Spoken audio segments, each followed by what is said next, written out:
Okay, let the minutes reflect that today's agenda is being amended to add an item to the consent agenda for approval of a Class B retail alcohol license for DeSoto Bend Mini Mart that was not received before the agenda was posted.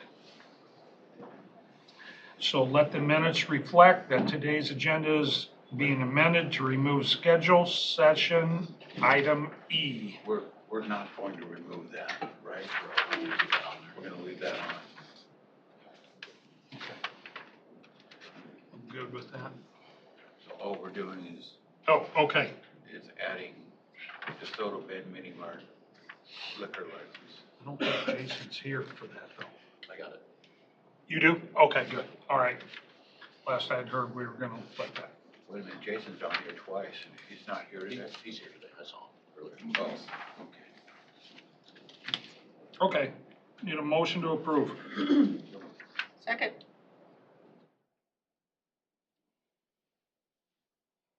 All in favor, say aye.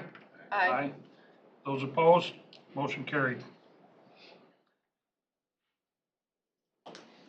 Okay, first up, Matt Wyatt, Director of Planning and Development, and Pam Kalstrup, Coordinator Zoning and Land Use Planning and Development.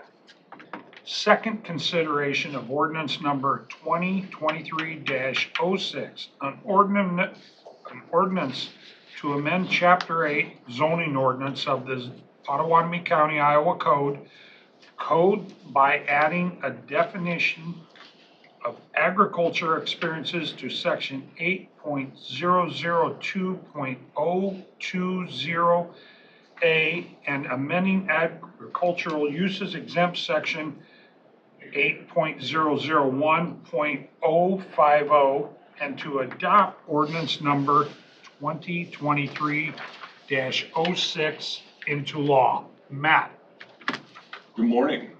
how you doing? Not too bad. I thought after last week's public comment about the proposed code sections, it kind of brought out some misconceptions about the ag exemption. And so I thought I would go over what an ag exemption is, the process that we go through for determination of it, how the appeals work, and give some examples of agricultural exemptions and experiences in Potawatomi County.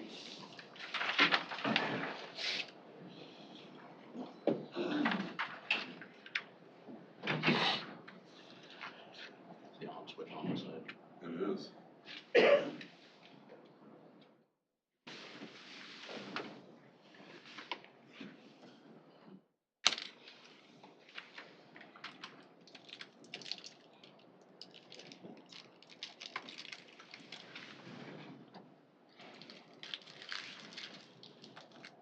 There we go.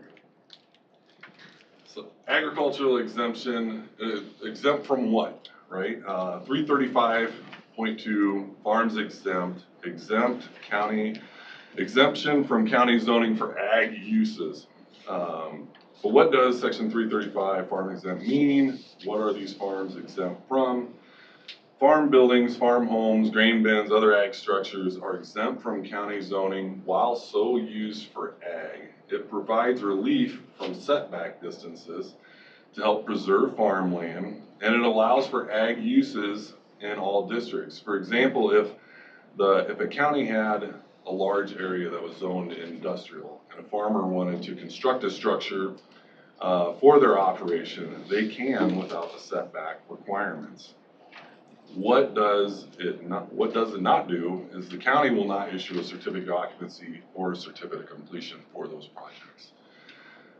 It also does not exempt farms from complying with state electrical codes and permits, inspections, septic regulations, well regulations, and floodplain ordinances.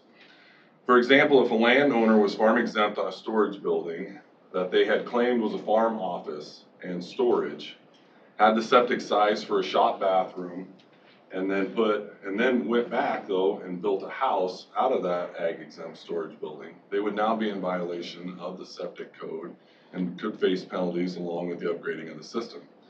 The same thing for floodplain regulations. We work with farmers in our floodplain areas each year on storage buildings and grain bins being constructed in those areas. Matt? What would a farmer do for a certificate of occupancy on a home if they're exempt?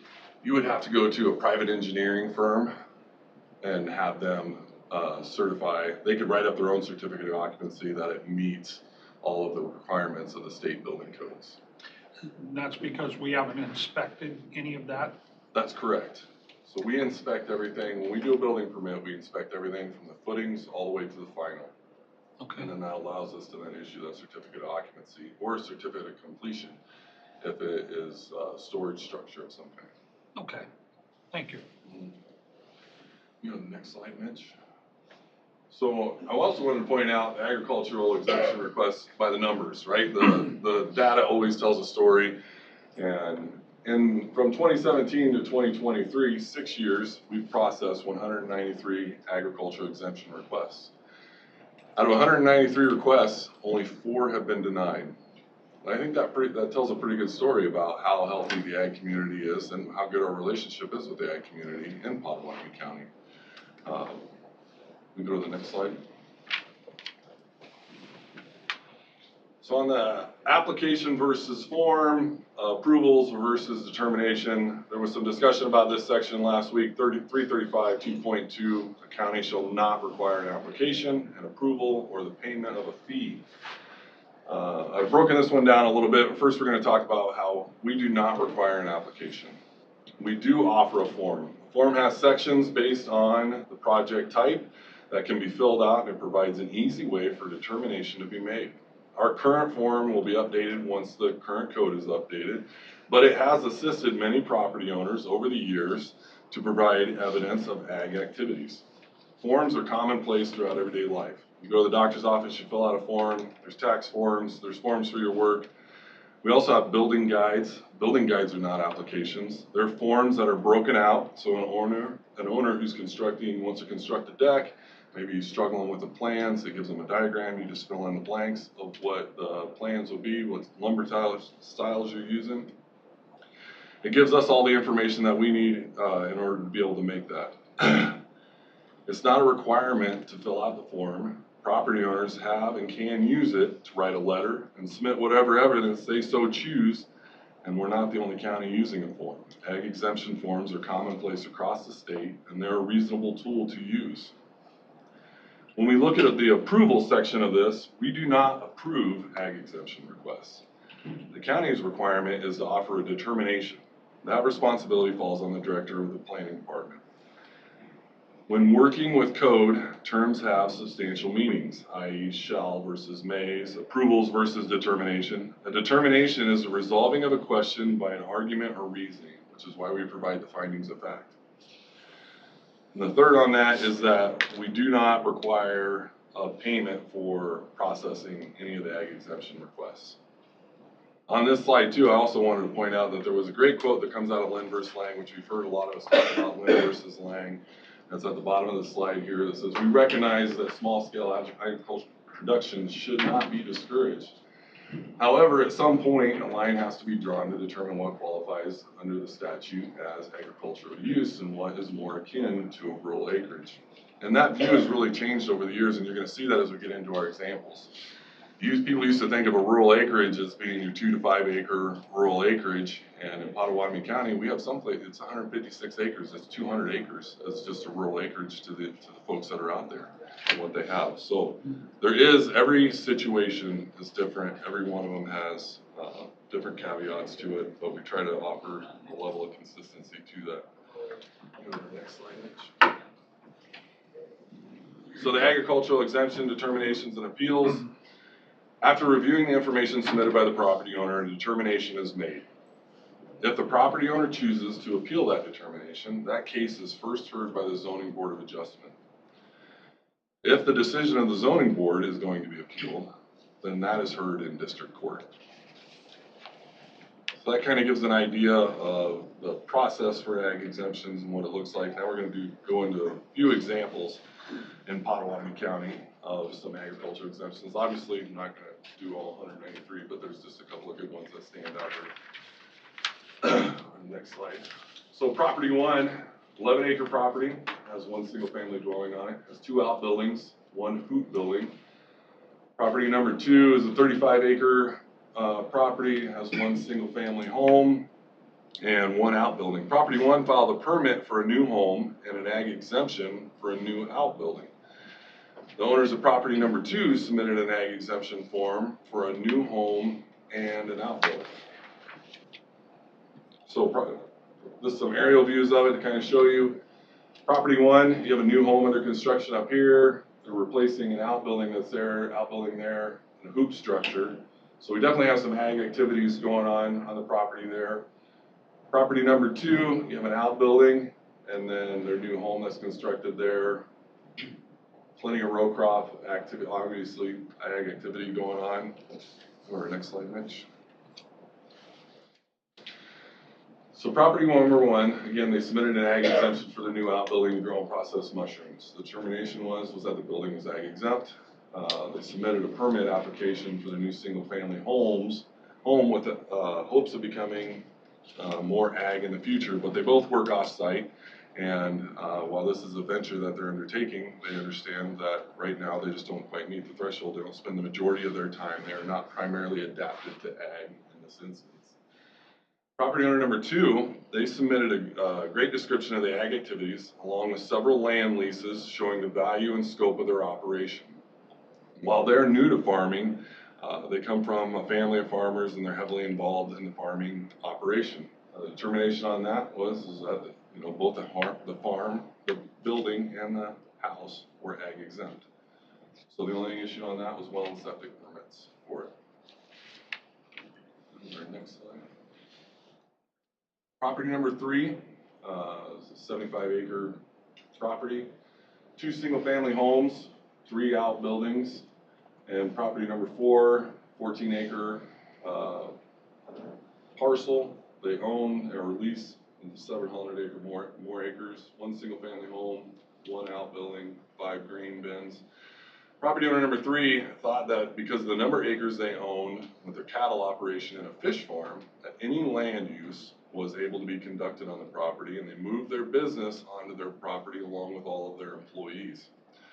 Our office received a complaint, and we sent out a notice of violation for operation of commercial business off the property, and the owner submitted a request for an ag exemption. Property number 4 was a propane operation had been established on the property as a utility use in the beginning. It was there for the railroad. The railroad switches at the time were being heated in the winter by propane. The technology changed and the railroad quit heating the rails switches with propane and went to some other technology. So a private business came in and started selling propane off the property, utilizing the tank that the railroad had established there. We got a complaint. We sent out a notice of violation. The property owner filed an ag exemption for the operation. So again, on these properties, I mean, there's no doubt that ag activity was taking place. This property here is multiple parcels. You have a couple outbuildings up in the front. You have a cattle operation running out of there. The private family homes back in here. Same thing here. You have the farm home up here, grain bins, a couple outbuildings. That's where the propane structure was set up at the time. The ag use of the properties was never in question. We knew that, what they were doing there, they had some ag activities going on. It was the other activities that were along with that. So property number 3, again, they submitted that ag exemption to operate a landscaping business out of an outbuilding. The determination was that it was not ag exempt, and they did appeal it to the Zoning Board of Adjustment. Zoning Board of Adjustment upheld that determination, and that landscaping is not an ag exempt activity, but they were able to then come back and obtain a conditional use permit to operate out of one of their buildings under the parameters set forth by the conditional use permit. Property number 4, they submitted the ag exemption to sell propane from their property. The determination was made that commercial sales of propane was not an ag exempt activity. They appealed it to the Zoning Board of Adjustment. The Zoning Board of Adjustment upheld that determination that the commercial sales of propane was not an ag exempt activity. Now we kind of get into the fun ones. Agricultural exemption, ag experiences. This is new to state code. It is not new to Potawatomi County. Potawatomi County has had ag experiences going on for years, before any of us. You know, we have Karsten Farm Days, Dittmer's Apple Orchard, there's seed demonstrations, goat yoga going on in Potawatomi County. So the planning department has a long history of working with landowners on events like this. In the past, some conditional use permits were granted for things like goat yoga, the Dittmer's Balloon Festival and his Bluegrass Concert Series that he did out there at the orchard. Others like Karsten's Farm Days and seed demonstrations have never needed a permit to happen. With the recent change and inquiries to our office on how we will handle them, I did reach out to the State Fire Marshal's office to find out what their take was on the ag experiences that they're going to be involving buildings. And if the use of a building comes into an ag experience, that building will need to be permitted and inspected to meet state building codes. I do not see that as being a contentious issue. It's a safety issue, and it's for the public, it's for the property owner, and we have special circumstances being in a rural area that we have volunteer fire and EMS services. We have several people offering ag experiences, and they go great as a nice outdoor activity to learn about ag hands-on and enjoy the beauty of our county that we have out there. There was recently an article about one of the ag exemptions that we just talked about, property owner number 1. He did a farm experience out there with his mushroom farm. You saw pictures in the paper of people out sitting on picnic tables, sampling the mushrooms, seeing how they grown. Fantastic event. So we hope that things like that really do happen. Next slide. So it gives us an example, 2 examples here of this. Will be property number 5. It's 156 acres. They have a single family home, 2 outbuildings, multiple sheds. Property owner number 5 came into the office with questions about doing a commercial kitchen. They wanted to teach kids how to grow and cook vegetables. They had an older barn that they wanted to rent, that they wanted to rehab, and possibly down the road do a rental venue or a winery out of it, were the 3 scenarios that came up out of this situation. Property owner number 6 was on a 19-acre parcel. They do own a lot more ground. Has a single family home, 2 outbuildings, 4 grain bins on there. Next one. On the 156 acre parcel, this one's kind of zoomed in just so you can see the different structures and the garden plots out there. But the majority of the 156 acres is just this, it's timber. And then when we go over to the other parcel, obviously you can see it was an ag property for years. You've got grain bins up there. Places for the semis to come in and turn around. We have the structure in question is right down here. And ultimately they ended up sectioning off, which we'll talk about in this next slide. So property number 5 submitted a permit application to rehab the barn into a commercial kitchen for teaching kids how to grow and cook vegetables. The use of the property as a teaching kitchen, ag experience. They're growing vegetables out there on the property. They're bringing kids in. They're teaching them how to cook them on there. How to take care of the vegetables that they're growing and bring them in, cook them up, and utilize them. So it was the use of the building as a commercial kitchen area that had to be permitted to make sure that it met state fire codes and it was safe for the kids to be in there and the other activities that they might plan down the road. It's a 2-level deal. They have some things going on the ground floor right now with a large open area. And the upstairs above it, you can get to the second story, the ground kind of comes up on one side and it's a walkout on the other. But overall, it was a really cool project. I think it turned out fantastic. They were able to save one of their old barns on there. Same thing with property number 6. They submitted a permit application. I believe, you know, the majority of it might even been there by now, to the Palace out there on Highway 92, where they converted that old barn into a rental venue. The determination was that it was not ag exempt. It was public use of the building. It did require permit review, and ultimately we ended up sectioning off that area of the property and rezoning it. When they were so successful at the venue, they wanted to add in their grain bins and the rooms to stay out there. In order to add in those grain bins with rooms to stay in, we had to section it off and rezone it. But they are right off the highway. It's a great location for it. Perfect for them to be able to do that style of activity. So, next one. Kind of wrap it up then is no 2 cases or structures are the same when we go to review them for agricultural exemption. The scenarios, I mean, you can see this how vastly different the scenarios were just in those 6 that we talked about. It's the property owner's responsibility to file for their ag exemption determination and to provide evidence of ag activity per project. We then take that, we review it to the code, case law, historical cases that are used in the determinations. But overall, we're going to continue to support ag producers of all sizes within the regulations that are set out before us. I hope that gives the board at least a little bit better clarification on what our ag exemption process is, the methods that we use in reviewing it, and how those appeals would work. 194 to 4 sure opens your eyes. Yeah, I think so. Yeah. Okay, well, I appreciate that. Thank you. Okay. Any questions, comments? I know you guys have spent a lot of time working on this. Appreciate your work on this. We spent time with our legal team on this too, right, Matt? Correct. I can't take credit for the code unless that came from Kristen on her side. That was a really good hire, I think. Not too bad. Okay, with that, Chairman Jay, I'll make a motion to approve second consideration of ordinance 2023-06. Okay. And amend chapter 8 zoning ordinance of the Potawatomi County, Iowa Code and adopt ordinance into law. I will second. Thank goodness. Okay. Marilyn, would you do a roll call? This is a roll call vote? Chairman Brian Shea, Aye. Supervisor Tim Wickman, Aye.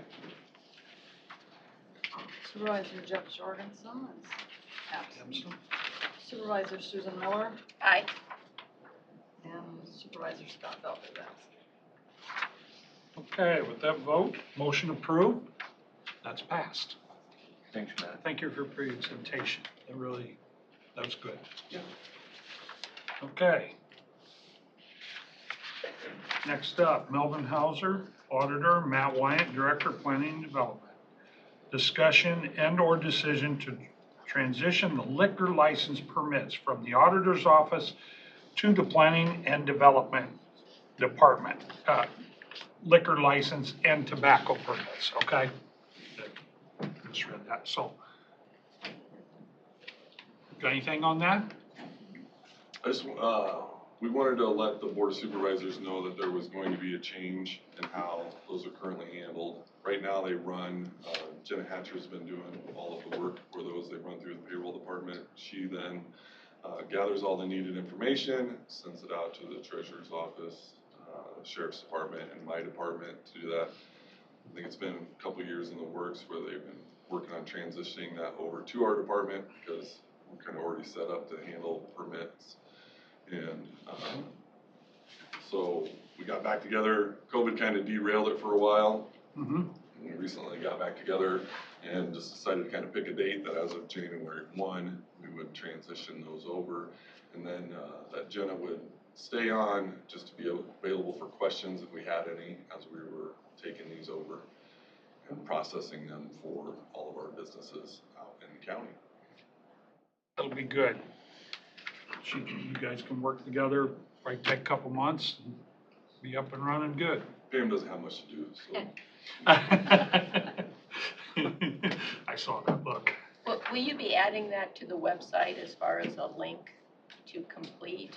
I mean, we've got the how to apply to different things, but it doesn't talk about how to apply for a We will alcohol certainly permit. look at that. We will look at that as we go through with the website redesign that they're doing and see about adding that in, who to contact. Putting in some quick links anyway, how to get the application started. Yeah, it's at least a step in the direction to go. Mm-hmm. Jenna, I appreciate you working with the transition. Thank you. Okay, with that, anybody want to make a motion? I will make a motion to approve the transfer of the liquor license and tobacco process from the auditor's office to planning and development. Second. You got a motion and a second. All in favor signify by saying aye. Aye. Those opposed? Motion carried. Thank you. It'll work. Appreciate the help. Next up, David Bayer, Chief Information Officer, Information IT. Discussion and/or decision to approve and authorize board chairman to sign agreement with the City of Avoca Police Department for computer purchase. Hello, David. Good morning. Good morning. We are buying new computers for the Sheriff's Office, Conservation, and the City of Avoca Police Department would like to tag on with that. And so we would buy them their computer, and then they would pay us back over a 5-year period for that computer. The total cost of the computer is $5,284.71. They would pay us back each year, starting in January, $1,056.42. 1,000 what? $1,056.42 each year for the next 5 years, starting in January. Okay. When you talk about the computer maintenance cost, does that include the virus software? So we would install all of our normal software on there. We would support them as an IT department for that agency. But yeah, we would include that software, certainly. Is that one? That's Just one computer. One computer, okay. These are the Panasonic Tough Books that you see in the Sheriff's Office cruisers that mount in and are ruggedized, Okay. but they are expensive, I agree. Can we do this? I mean, we are essentially making a loan to Avoca and they're gonna pay us back. We aren't a lending company. I mean, Right? will the next one be what, somebody else wants to get involved in a project that costs $50,000, then they're gonna pay us back $5,000 over 10 years. I mean, we're not gonna start doing that, are we? I mean, is this even legal? As far as I know, I've looked at the contract and it looks good to me. This computer will be within our firewall. Well, it'll be protected by our normal cybersecurity systems that we would install. They'd have antivirus, they'd have the normal encrypted transfer, they'd have the Verizon higher level of public safety connectivity. Will it interface with our sheriff's office? It'll interface with the Sheriff's Office software, the Central Square software that everyone uses. But I think we need to control it. I mean, we need to be responsible for it. For the police department, you mean? Yes. I think that's very important. The reason we're helping them is they're a small department of one, and they don't have the resources to buy a $5,000 computer. So that was the idea. And if Carter Lake came to us with the same request, we would treat it the same way? I mean, I would come to you to ask. I mean, they would be 7. See, We included them at the beginning of the project, and they decided not to go forward. They'll end up buying their own in a year or 2. And they'll go through you. They can buy. They don't have to go through us. This is, this is a department of one that doesn't have any relationship with these companies, and so it's easier for them to join in as a partner. Carter Lake, they have a little bit more capability there when it comes to IT. They have an IT company that services them, and so they do work with them on that company to do their IT stuff. What is Avoca using now? What do they use now? They bought one 5 years ago at that time. So they have a computer now. Just like we have our computers now, but they partnered with us at that time, but they bought it outright at that time as well. They got their own invoice and they paid that invoice directly. So this is a different relationship than last time. Okay. Did we provide them with a radio and a pager? I presume so. I'm not in the radio project, so I don't. I believe we did, Tim.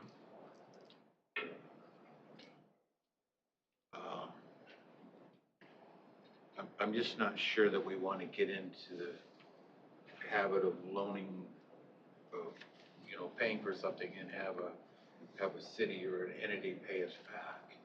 I mean, if you were to come to us and say, hey, look, you know, we provided radios and computers to our sheriffs and the police, Avoca, they just started another police department, right? I mean, there was a time where they didn't have any. We took care of the law enforcement with Avoca.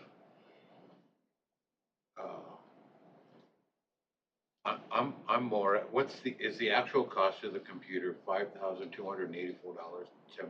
It is. What, and then, they would pay us annually for the, maintenance and any software updates that come with that? They would pay, so that's just 5,284 divided by 5, that number. And that includes maintenance of the computer. Software, they pay already as well. So I get the Central Square bill. Central Square is the big software that we're all in partnership with. And I get that bill. In fact, we just paid it last week. I pay the whole bill, and then we bill those other agencies. We bill Carter Lake, Council Bluffs, Avoca, and Emergency Management. So we're doing that with the software to some, at that already. But that's because the software is you're buying one piece of software and then you're doling out the licenses. And we all agreed that we would pay percentages of that.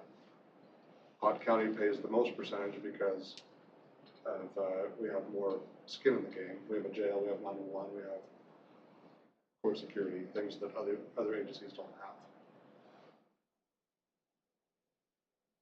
I don't see anything in this agreement about insurance. Who's going to insure the equipment and what happens if it's lost, stolen, destroyed? How does it end at that point? I mean, the insurance, I'm assuming, would come from the city, but the city may or may not remember to repay us for the old one when they replace it with a new one. Good question. I don't, lost or stolen, I mean, certainly that would fall on their insurance. There is service on this piece of equipment for broken things. So there would be replacement. If the screen broke, for example, there is support for that built into this cost. But as far as lost or stolen, that would be on them. But yeah, they would still owe us for that item. The need is there. The, us being tied into our other computers is important. Sounds like we just have a question of how to pay for it. Right. That's really what we seem to be coming down to. So, any suggestions? Well, I'm just not sure that I want to get into being a bank or buying things and have other entities pay us back over a period of time. It could swell into something that we can't control. I mean, if you look at how many offices does Carter Lake have? They buy their own. Carter Lake has 7. They buy their own computers, right? Yes. I mean, I think it's important that we have that public safety in Avoca. I would be more apt to pay for this out of gaming instead of doing it A one-time deal and done. Yeah, I mean, we've provided public safety items for, like I said, with radios and the new radio system, computers, and software, the big software program. I don't even remember what the name of it is. What is it? Central Square. Yeah, when we first did it, what was it called? Zerker. That's it.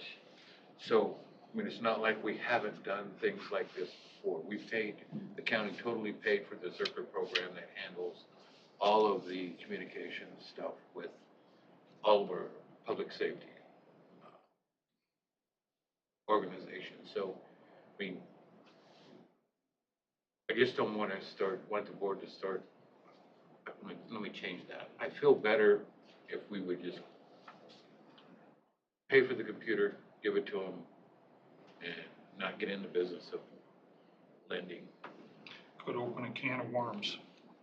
Well, and I'd like to see the city of Avoca as a party to this agreement as well, with council approval. And, I mean, we've got the city of Avoca Police Department who has signed it, but it doesn't acknowledge anywhere that their council had a chance to review it and make a recommendation.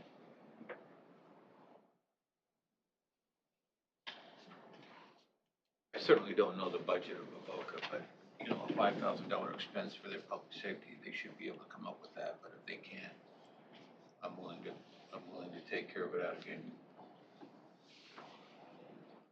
Is this time sensitive, David? Sometime in the next 2 months, we probably should have an answer. When do you anticipate the computers to come in? End of January. So we have a little bit of time. Susan, you want to work on that? Yes. You're so awesome.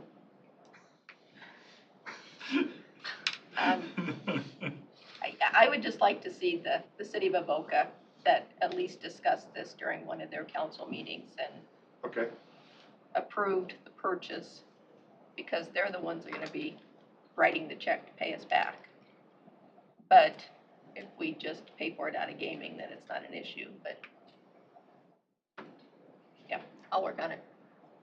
Maybe see if they can put some in also, some funds.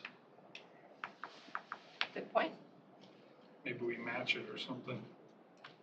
Yeah, Just a because thought. need is there. We just gotta tie up some loose ends. Okay.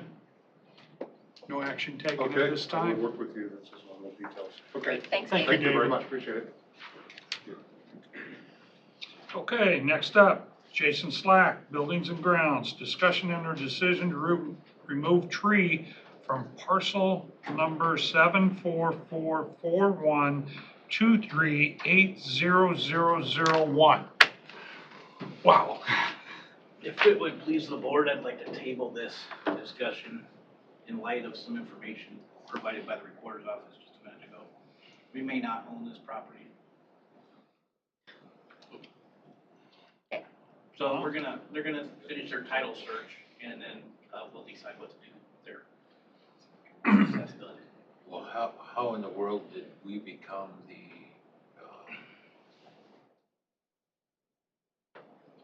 owner of record?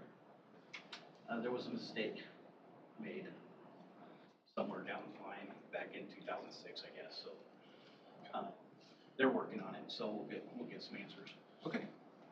It may belong to the city. Oh, that's even better. Yeah, let's table this. Okay, we'll leave that one be and we'll say no action taken. You'll keep us apprised. Yeah. Okay, next up, Jason Slack, Director of Buildings and Grounds. Discussion under decision to relocate building material from current location to jail property. Oh, well, I've got a bid from Patriot Crane to come out and move that building for us. The pieces are just too big for us to move. We have 25-foot long ceiling joists and 20-foot long steel panels, and we just don't have the equipment to move that. The bid I got from Patriot Crane was $605 per hour. I don't anticipate this taking a full 8 hours, but if it did, we're looking at $4,840 to move that building. To help ease the time that they spend on it, we'll load up all the small stuff that we can in our trailers and move it ourselves, and we're just gonna have them move the bigger stuff for us. And we'll set that appropriately out there for construction. Yeah, what we'll have to do is we've got a spot on the north side of the jail. The material will be set up on pallets and will be covered until we get a contractor to build it, so. Okay. if we move the little stuff, what kind of time do you think we're gonna have in this? As far as the move, I figured less than 8 hours. So, you know, if we did a full 8 hours, we're looking at $4,840.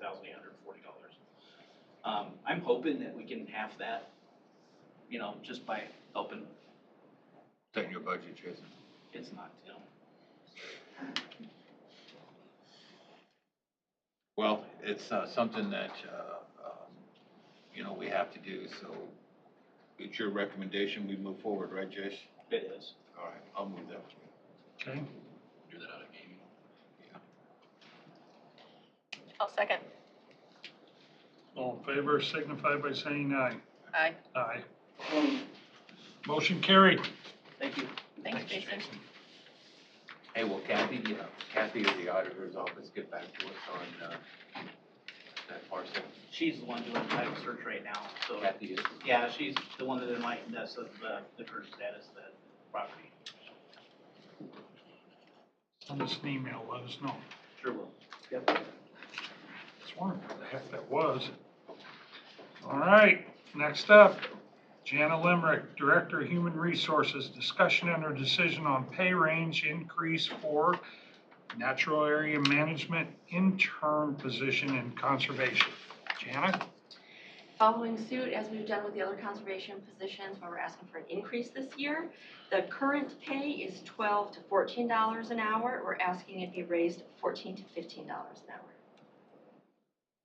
For both of them?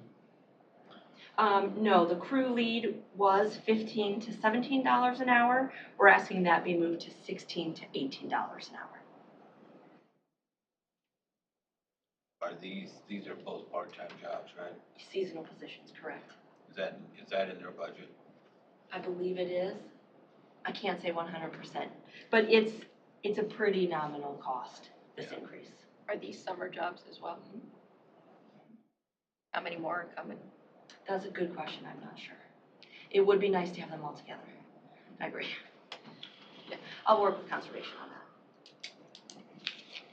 I don't I don't have have any a- issues with either one. I don't either. I'll move the first one. Okay. Second. All in favor signify by saying aye. Aye. Aye. Those opposed, motion carried. I'll also move the Second one. crew lead intern. Okay. Second. All in favor signify by saying aye. Aye. Opposed, motion carried. Thank you. Go to McDonald's for that. Thanks, Janet. Thank you. The world's changed. Okay, up, committee appointments. Had bike trail and went down to Cruston for the ISAC meeting. And, God, I didn't even bring my book in here, so kind of lost my appointment book.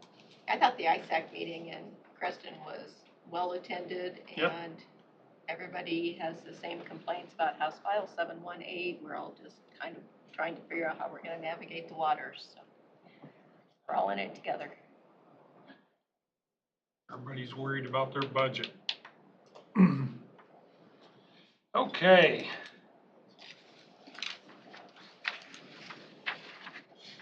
Next up is public comments. Did anybody sign up?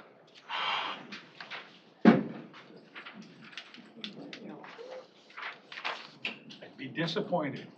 I was so inclined. You want me to do this? Sure. Make it all look official? Thank you. Oh, We have to do something. Yeah, I gotta read this before that's we do right. anything. And we have to turn something off. Now you turn the record.